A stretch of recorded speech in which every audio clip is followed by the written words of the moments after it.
La única tristeza que tengo es que no puedo cantar como quisiera. Porque tengo una ronquera que si me esfuerzo mucho después no llego al sermón. Pero me gozo poder adorar junto a ustedes en esta mañana al Señor.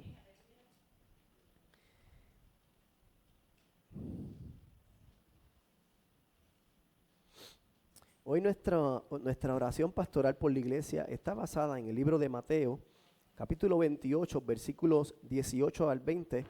Usted puede buscarla, puede leerla conmigo sentado ahí, no se tiene que levantar. Mateo 28, 18 al 20.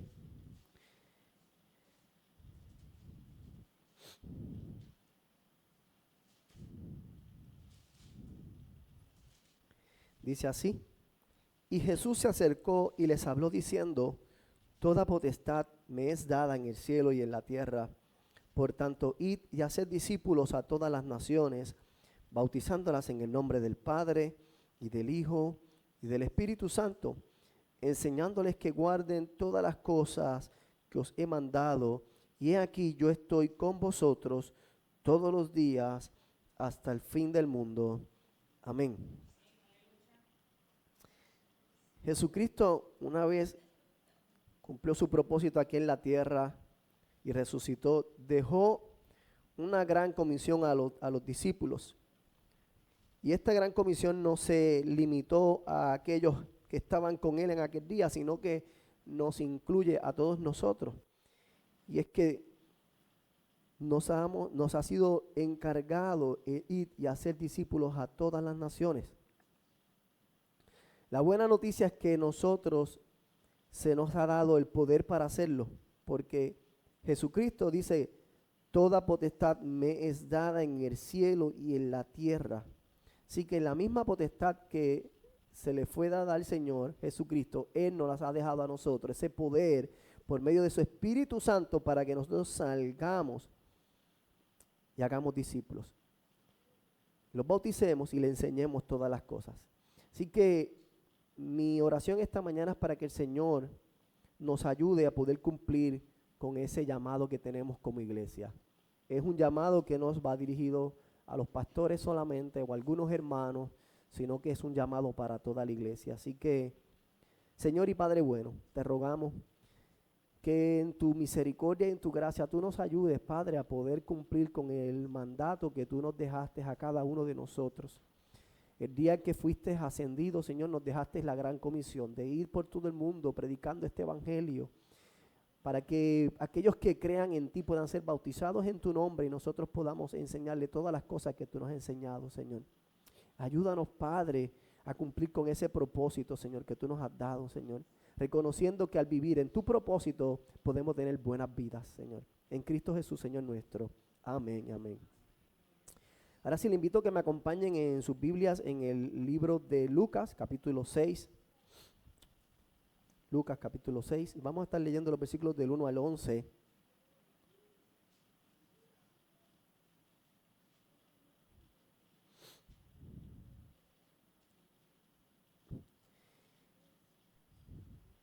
Y ahora sí les voy a invitar a que se pongan de pie conmigo y podamos leer todos juntos como iglesia esta porción. Lucas, capítulo 6, versículos del 1 al 11. Dice así: aconteció en un día de reposo que pasando Jesús por los sembrados, sus discípulos arrancaban espigas y comían restregándolas con las manos.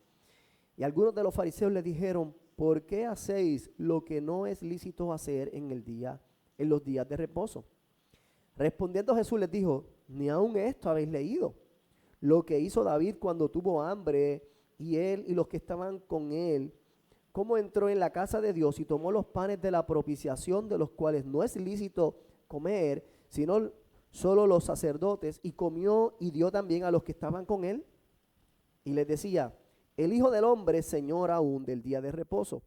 Aconteció también en otro día de reposo que él entró en una sinagoga y enseñaba, y estaba allí un hombre que tenía seca la mano derecha, y les acechaban los escribas y los fariseos para ver si en el día de reposo lo sanaría, a fin de hallar de qué acusarle.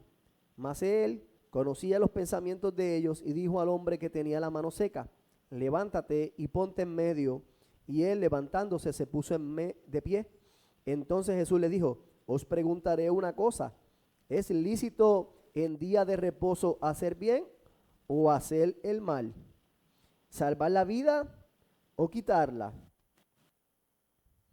Y él lo hizo así y su mano fue, y mirándolos a todos alrededor dijo al hombre, extiende tu mano. Y él lo hizo así y su mano fue restaurada. Y ellos se llenaron de furor y hablaban entre sí qué podían hacer contra Jesús.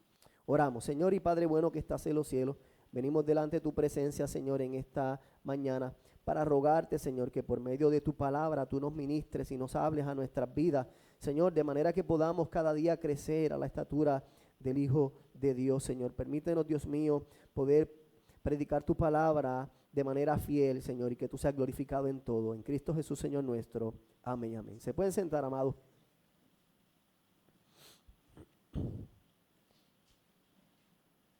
Yo no sé cuántos de ustedes conocen el juego 1, 2, 3 pescado.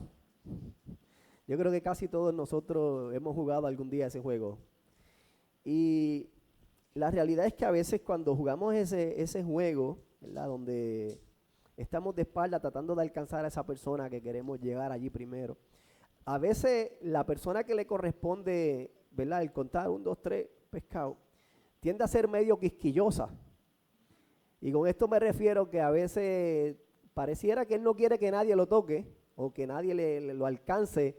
Y cuando dice 1, 2, 3 pescado, se vira y empieza a mirar a las personas fijamente y se les para al lado, al punto que si respiran los acusa de que se están moviendo. Si se le mueve la barriga porque está respirando, tienes que empezar de nuevo. O sea, cualquier excusa para simplemente hacerlo virar y empezar de nuevo. Pues la realidad es que cuando nosotros miramos esta narrativa, parece que los fariseos eran de esos que les gustaba jugar 1, 2, 3 pescado y que nadie ganara. Porque estaban siempre fijándose en cualquier detalle que pudiesen encontrar para acusar a Jesús de algo. Y es que como sabemos, ya Jesús viene hace un tiempo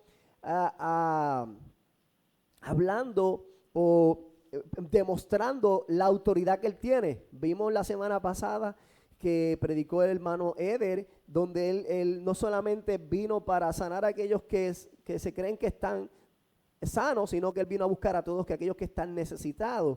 Así que él les deja saber a los fariseos de que él vino a salvar a aquello que se había perdido.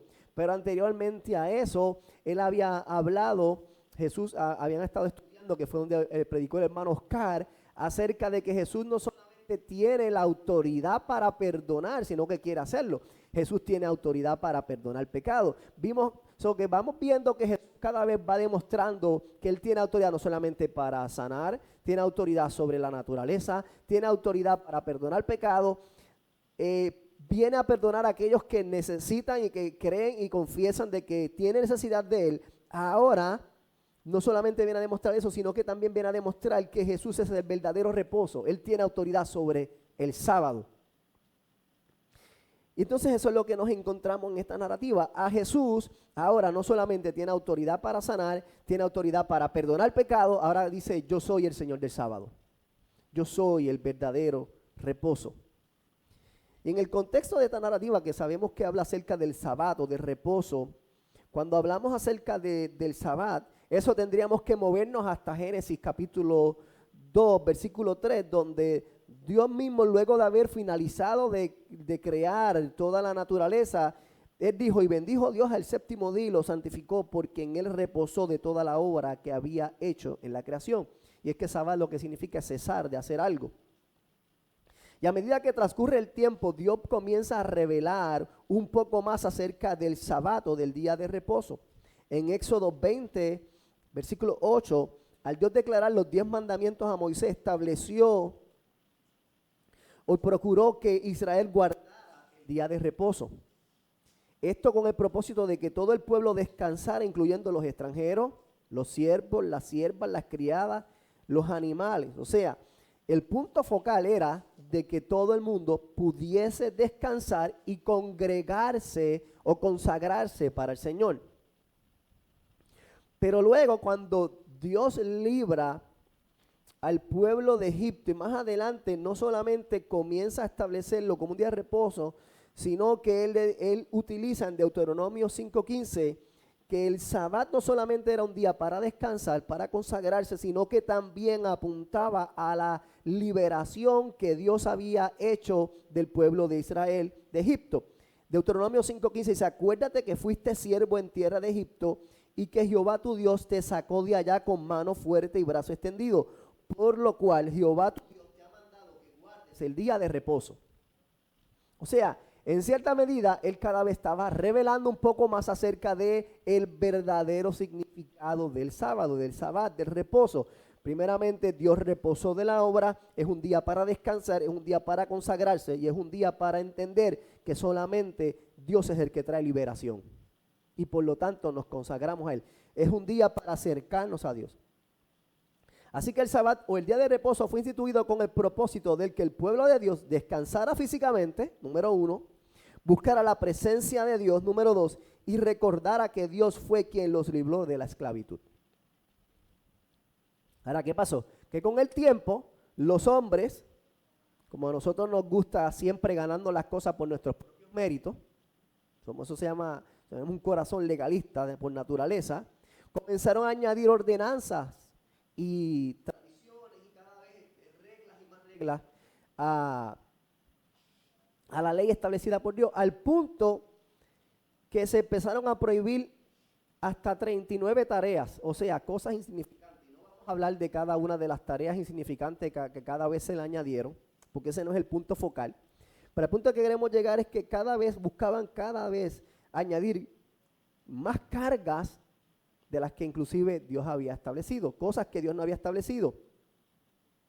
Así que cuando Jesús se encuentra con sus discípulos recogiendo espigas y restregándolas para luego comerlas, y luego cuando Jesús se encuentra con el enfermo en la sinagoga y decide sanarlo, vemos allí que los fariseos salen a defender estas leyes que ellos mismos habían inventado, por decirlo de una manera.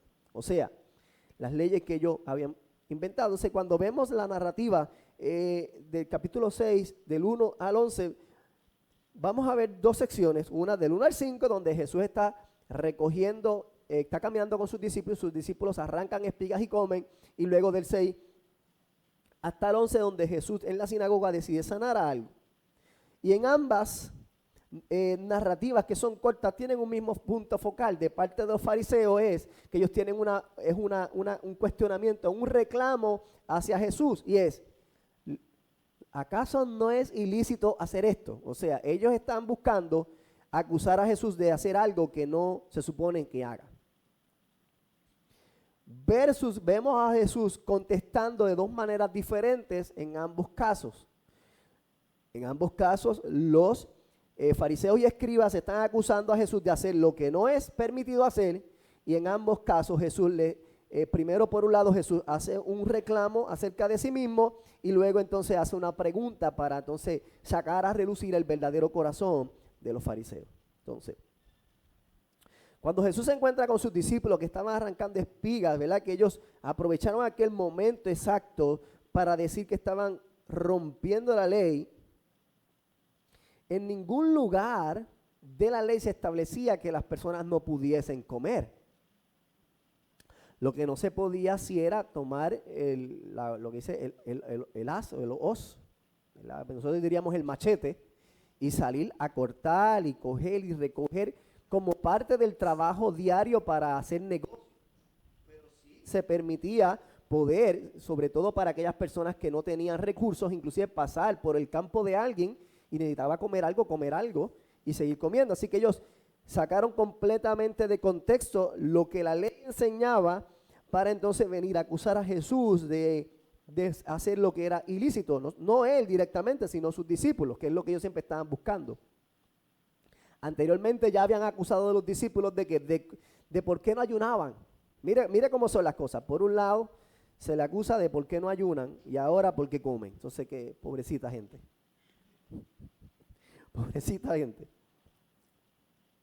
Pero mire que la contestación que Jesús le da ni siquiera tiene que ver directamente con la ley, porque ellos le dicen: ustedes están haciendo algo que es ilícito, que están arrancando para comer.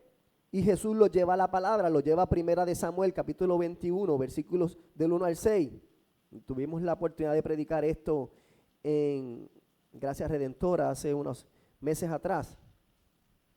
Si usted va al primer libro de Samuel, al capítulo 21, se va a encontrar a esta narrativa en la cual Jesús se está refiriendo, donde David se encuentra huyendo de Saúl porque lo quieren matar, y llega hasta el sacerdote Abimelec, y David le pregunta: hey, ¿qué tú tienes para ahí? Porque yo tengo mucha hambre y necesito comer. Y Abimelec le responde que lo único que tiene son los panes de la propiciación.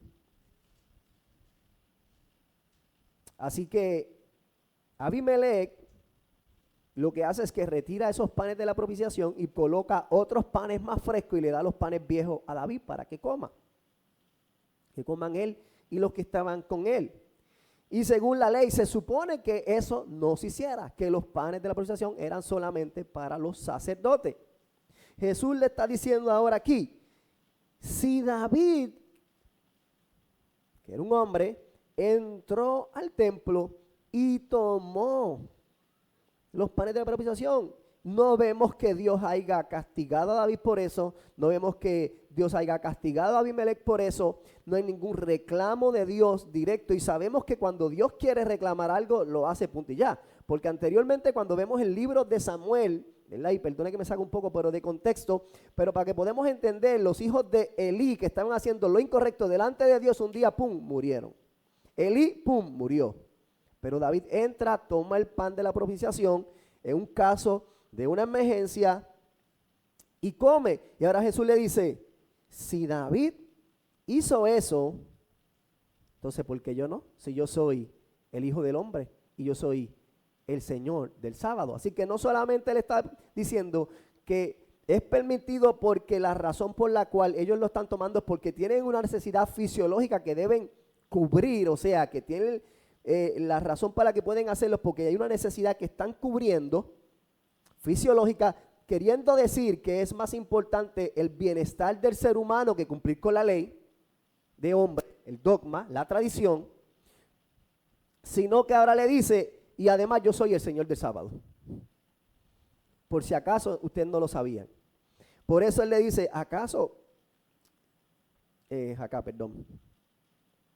versículo, ni aún esto habéis leído. Me encanta. Porque Jesús, inmediatamente, como ellos se creen los más que saben de la ley, le dice, pues ustedes nunca leyeron que David entró al templo y cogió el pan de la propiciación, del cual tampoco era lícito comer solamente los sacerdotes, y comió y le dio también a los que estaban con él. Y les decía, el Hijo del Hombre es Señor aún del día de reposo. No solamente yo soy el mismo Dios que estuve allí, que permitió que David comiera del pan, sino que yo soy el Señor del sábado. Interesante, cuando vamos al libro de Mateo, Mateo es un poquito más detallista en este aspecto. Si usted va a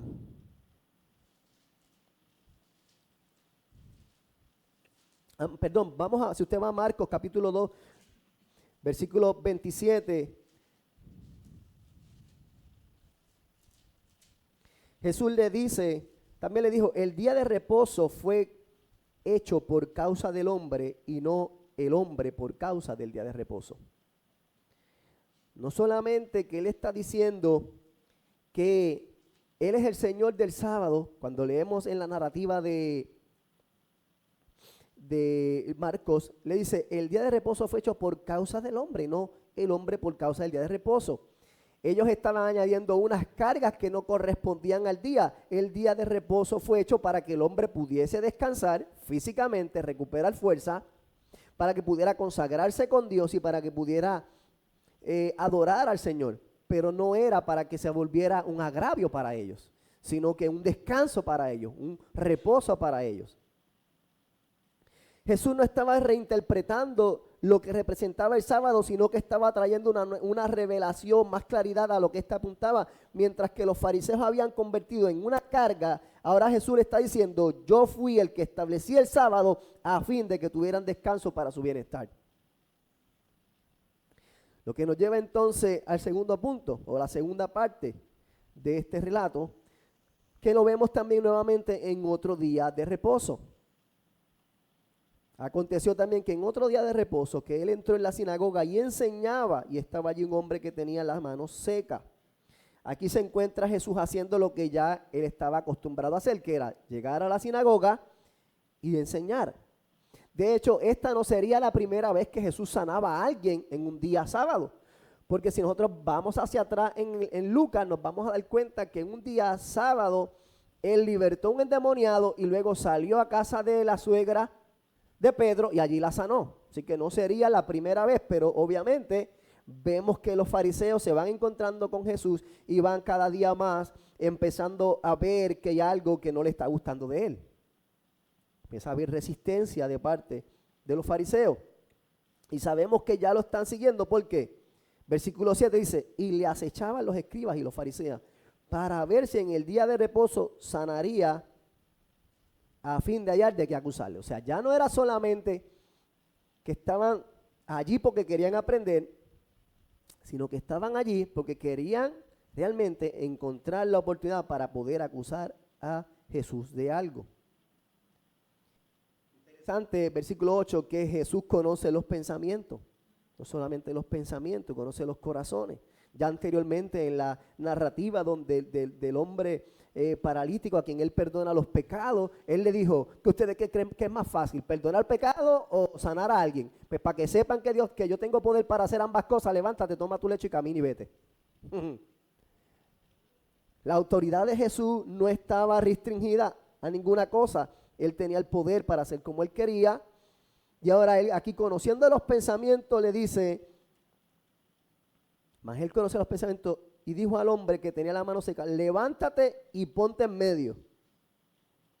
Y él levantándose se puso de pie. Y vemos aquí que no solamente Jesús quiere demostrar que tiene la autoridad, que quiere ver o confrontar cuál es la verdadera actitud de los fariseos y escribas, sino que también vemos que hay una fe demostrada por parte de este hombre, que inmediatamente se levanta y se pone de pie.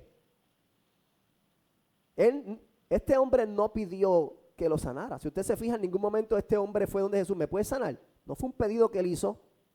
Simplemente él está obedeciendo a lo que Jesús le está pidiendo. Él está reconociendo una autoridad, se está levantando en confianza, en fe. Y luego Jesús le hace la pregunta ahora a los fariseos y escribas. Ahora fíjense, en la primera parte los fariseos y escribas son los que hacen la pregunta porque hacen lo que no es lícito hacer en el día de reposo, y Jesús les responde con otra pregunta. Pero ahora Jesús es el que hace la pregunta. Ellos todavía no han hablado, simplemente están observando. Ellos van conociendo. Jesús siempre sabe cómo salir, cómo salirse, ¿ve? Ahora Jesús es el que hace la pregunta porque ya él conoce los corazones. ¿Es lícito en el día de reposo hacer bien o hacer mal? ¿Salvar la vida o quitarla? Mire que las preguntas de Jesús nunca hay una forma de contestarla que ellos salieran bien. Si ellos contestaban, sí es bueno hacer el bien, pues entonces cuando Jesús sanara a esa persona no había por qué entonces molestarse porque estoy haciendo el bien. Si ellos contestan, pues hacer el mal, pues entonces quedarían mal porque obviamente quedan expuestos, que el corazón de ellos ahí, completamente expuesto de que sí, vamos a hacer el mal. No tienen otra salida que simplemente mantenerse callados. Y mirándolos a todo alrededor, dijo al hombre, extiende tu mano. Mire que Jesús no oró por él no le pidió nada, y le está pidiendo a alguien que tiene la mano seca que le extienda. So que en el momento en que él va a ejecutar lo que ya Dios ha visto en él, la fe que tiene, el brazo se mueve. Así que hay un milagro, hay una fe que está aquí centrada, es la fe en Jesús, es la entrada al reposo. Este hombre iba a poder reposar porque había colocado su fe en el lugar correcto. El reposo no venía por el día, sino por aquel que representaba el día, que era Jesús mismo. Ahora Jesús viene a decir, yo soy el Señor del sábado porque yo soy el sábado. Yo soy el verdadero reposo. Aquel hombre iba a reposar de su enfermedad porque había colocado su fe en aquel quien podía darle verdadero reposo. Y él lo hizo así y su mano fue restaurada. Y dice que, y ellos llenos de furor, hablaban entre sí qué podrían hacer contra Jesús. En vez de alegrarse por aquel hombre que había tenido sanidad, que había sido restaurado, ahora estaban enojados porque no encontraban cómo detener a Jesús. Y es que el enemigo de las almas siempre está buscando la manera de levantarse en contra de lo que Jesús quiere hacer. Entonces, cuando vemos esto, nosotros tenemos que evaluarnos a la luz de la palabra. Muchas veces nosotros vivimos en la búsqueda continua de un reposo sin poder encontrarlo. Buscamos la manera de poder encontrar lo que Dios solamente puede dar, descanso. Y cuando el autor a los Hebreos escribe, utiliza el ejemplo de aquellos israelitas que tentaron a Dios en el desierto, como hablamos esta mañana, para decirle que aquellos que no tienen fe en Dios no pueden entrar en su reposo. Eso lo vemos en Hebreos 3, 18 y 19. Aquellos que ponen la fe en Dios son los que entran en el reposo. Ahora, que el reposo no es un día, que sí que Dios ha separado un día para que nosotros descansemos. Sí, es necesario que descansemos, porque nosotros no somos Dios. Pero tenemos que descansar no solamente en un día, tenemos que descansar en una persona. Esa persona se llama Jesucristo. Nuestro verdadero reposo se encuentra en aquel que vino a darnos reposo. El autor a los Hebreos, en el capítulo 3, versículos 12 y 13, dice: mirad, hermanos, que no haya en ninguno de vosotros corazón malo de incredulidad para apartarse del Dios vivo. Antes, exhortad los unos a los otros cada día, entre tanto que se dice hoy, para que ninguno de vosotros se endurezca por el engaño del pecado, porque somos hechos partícipes de Cristo, con tal que retengamos firme hasta el fin nuestra confianza del principio. Es que por medio de Cristo que nosotros entonces podemos tener un verdadero descanso. Podemos descansar o reposar de nuestras obras infructuosas de ganar el cielo. Ese es el verdadero descanso. Los fariseos y los escribas no podían entender eso, que ellos querían hacer algo para ganar el cielo, pero Jesús ya lo hizo todo. La entrada, nuestro descanso está en que Cristo hizo todo lo que nosotros se supone que hiciéramos para que nosotros pudiéramos descansar. Pero sinceramente a veces nosotros somos como los escribas y los fariseos. Queremos ganar nuestra propia entrada al cielo. Queremos hacer algo para sentirnos que nos merecemos el cielo. Hermano, eso es un camino difícil que no lleva a ningún lado. Porque el verdadero reposo está cuando nosotros podemos comprender que ya Cristo hizo todo lo que nosotros deberíamos hacer, pero fuimos incapaces de hacer. Jesús, con su vida santa, justa y perfecta, su muerte sustitutiva y su resurrección, nos da entrada al lugar de descanso. Ese lugar de descanso se encuentra en Él mismo. Jesucristo es nuestro verdadero reposo. El problema es que a nosotros nos gustan las tradiciones, nos gustan las dogmas, nos gusta lo que podemos controlar y poder ganarnos el favor de Dios. Sí, nos gusta eso. Nos gusta eso. Por eso todavía hay gente que vive tristemente tratando de ganarse el favor de Dios. El problema con eso, hermano, es que aquellos que tratan por sus propias fuerzas ganar el favor de Dios se dan cuenta que son incapaces de hacerlo. ¿Y qué es lo que suceda?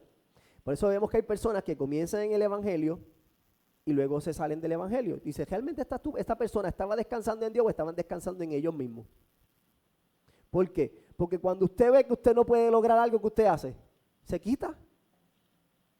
Se quita. Entonces dice, pero ¿por qué esta persona dejó de servir al Señor? Simplemente no estaba descansando en el Señor. Estaba tratando de ganar algo que es imposible ganar por nuestras propias fuerzas. Entonces, por cuanto ya Jesucristo hizo todo por nosotros en vida, en muerte y resurrección, nuestro llamado es uno: arrepentimiento y fe. El llamado es arrepentirnos de nuestros pecados y a tener fe en Jesucristo. Tenemos un llamado a confesar nuestros pecados, a confesar que somos incapaces de cumplir con todas las ordenanzas de Dios y en la manera en que Dios quiere que la hagamos, porque somos pecadores por naturaleza, pero a la vez tenemos un llamado a confiar que por medio de Cristo hemos sido perdonados. Y hay gente que vive una vida de insatisfacción porque piensan que nunca van a ser lo suficientemente buenos para ganar el cielo. Y yo he conocido gente así. Usted quizá posiblemente ha conocido gente así. Yo voy a venir a Cristo cuando yo deje esto. Eso es una mentira. Nadie viene a Cristo cuando deje eso, porque la única manera de venir a Cristo es que Cristo mismo te ponga un nuevo corazón y tú vengas en arrepentimiento y fe delante de Él y tú descanses en Él. Eso fue lo que Pablo le estaba enseñando a los Gálatas. Mira, ustedes han abandonado el evangelio para tratar de venir a vivir por las obras suyas. Eso es un trabajo difícil, como diría por ahí, sucio, difícil. El trabajo de nosotros, si se puede decir que tenemos un trabajo que hacer, es simplemente creer en Jesucristo. Confesar nuestros pecados y descansar en Él. Entonces nosotros tenemos un llamado a dejar de autoimponernos cargas cuando ya Dios solo nos pide que tengamos fe en su Hijo Jesucristo. Entonces, ¿en qué manera a veces nosotros nos imponemos estas cargas? Mire, como le dije ahorita, cuando yo le digo a la gente, yo voy a venir a Cristo cuando ya yo sepa que no voy a pecar más. Eso es una mentira, porque sabemos que vamos a seguir pecando hasta que Cristo venga. Con la única diferencia es que cada día Cristo va formando el carácter de Él en nosotros y cada día vamos creciendo en santificación y acercándonos días cada día más hasta que Él venga. Y cuando ese día Él venga, ese día seremos perfeccionados y tendremos un nuevo cuerpo en Cristo glorificado donde se acabará el pecado de nuestras vidas. Mientras tanto, hermano, esta lucha continúa. Y tiene que ser así. Tiene que ser así porque en el día que nosotros dejemos de que creemos que hacerlo que podemos hacer nosotros, ¿qué hacemos? Nos olvidamos de Jesucristo. Es necesario que tengamos que vivir una vida de dependencia en lo que ya Él ha hecho por nosotros. ¿De qué otra manera?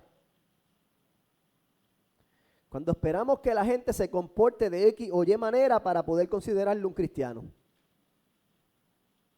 Ay, que esa persona deben ser así. Mire, y una cosa, no estamos hablando de carácter santo. Estamos hablando de cómo a veces la gente tiene una personalidad o tiene otra. Somos nosotros expertos en decir, no, es que esa persona, y mire, digo, nosotros somos expertos, porque me incluyo, porque a veces se nos hace difícil ver con los lentes de Dios a la gente. Necesitamos comprender que la gente no se va a ver como yo quiero.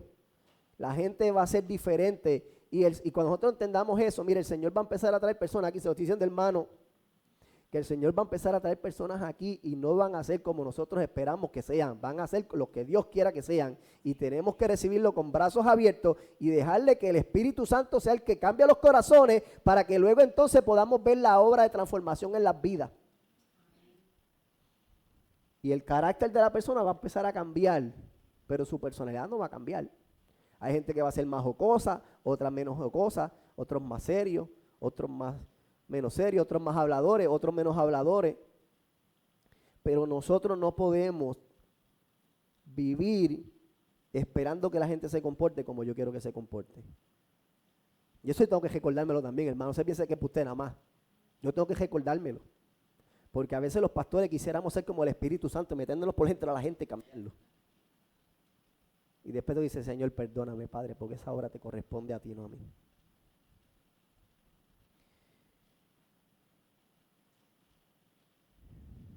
¿De qué manera otra imponemos? Cuando estamos pendientes a la apariencia externa en vez de examinar el corazón. Y con esto no quiero decir que lo que nosotros hagamos no tenga importancia, sino que muchas veces queremos que la gente se vea como yo pienso que debe verse o actúe como yo pienso que debe actuar. Si Cristo ha salvado a alguien, Él se encarga de cambiar el corazón de la persona y transformarla en una vida para su gloria. El Evangelio no se trata de lo que yo pienso que está bien o que está mal, sino de lo que Dios mismo ha establecido como bueno o malo. Definitivamente tenemos un llamado a la santidad, pero la santidad no comienza en nuestras acciones, sino en nuestros corazones. Un corazón transformado por Dios hace que las vidas vivan para su gloria. Entonces, ¿cuál es nuestro llamado? Nuestro llamado es predicar el Evangelio de Cristo fielmente a toda criatura y permitirle que el Espíritu Santo haga la obra. El trabajo de transformación le toca a Dios, a nosotros nos toca el trabajo de proclamar la verdad. Tenemos que examinar nuestros corazones y pedirle al Espíritu Santo de Dios que revele nuestras intenciones y motivaciones. Porque ese es el problema que tenían los fariseos. Los fariseos Posiblemente ellos pensaban que tenían la razón, pero sus motivaciones eran completamente incorrectas. Se habían desviado de lo que realmente el Señor quería. Y muchas veces a nosotros se nos hace fácil acusar a los fariseos y escribas de este lado de acá. Pero a nosotros se nos olvida que somos escribas y fariseos iguales. Tenemos que pedirle al Señor que nos ayude cada día, que nos cambie, que revele nuestras intenciones y motivaciones. No sea que estemos buscando ser reconocidos por algo que ha sido por la gracia y misericordia de Dios. Y que sea algo bueno en nosotros es porque Dios lo puso allí. El salmista David escribió en el Salmo 62:5: solo en Dios haya descanso mi alma, de Él viene mi esperanza. Nuestro llamado es descansar en lo que ya Dios hizo por nosotros. Aún en nuestros días más agitados, más trabajosos, tenemos que descansar en el Señor. Si tú eres de los que todavía no puedes dormir en las noches porque te abruma la desesperanza, el afán y la ansiedad, la palabra del Señor nos recuerda que en Cristo hay descanso y esperanza. Permítete descansar en los brazos del Maestro. Tú y yo no necesitamos hacer nada más o dejar de hacer algo para poder descansar. Es entrar en el reposo del Señor. Ya Cristo lo hizo todo. Todas nuestras obras han cesado para ganar salvación. Ven y descansa en Cristo. Ven y descansa en Cristo. Él es el Señor. Oramos. Señor y Padre bueno, venimos delante de ti, Señor, reconociendo, Padre, que muchas veces nosotros caemos en afán de querer vivir nuestra vida de tal manera que ganemos el cielo, que ganemos el descanso, Señor, pero tu palabra nos recuerda que ya por medio de Cristo hemos tenido reposo para nuestras obras, Señor. No hay nada que nosotros podamos hacer sino confiar en ti. Ayúdanos a descansar en tu obra redentora, en lo que Jesucristo ha hecho por nosotros, Señor. Ayúdanos a recordar, Dios mío, que nosotros no somos el Espíritu Santo para cambiar a las personas, sino que somos los llamados a proclamar tu evangelio y a permitir que tu palabra y tu Espíritu Santo transformen la vida para su gloria. Señor, ayúdanos como iglesia, Señor, a ser un lugar de descanso para aquellos que posiblemente llegan cansados y agobiados, buscando esperanza, buscando un lugar que les dé descanso para sus vidas, Señor. Tu palabra dice que Jesús es nuestro descanso, nuestro reposo, Señor. Ayúdanos a descansar en Él. Por Cristo Jesús te lo pedimos, Señor nuestro. Amén.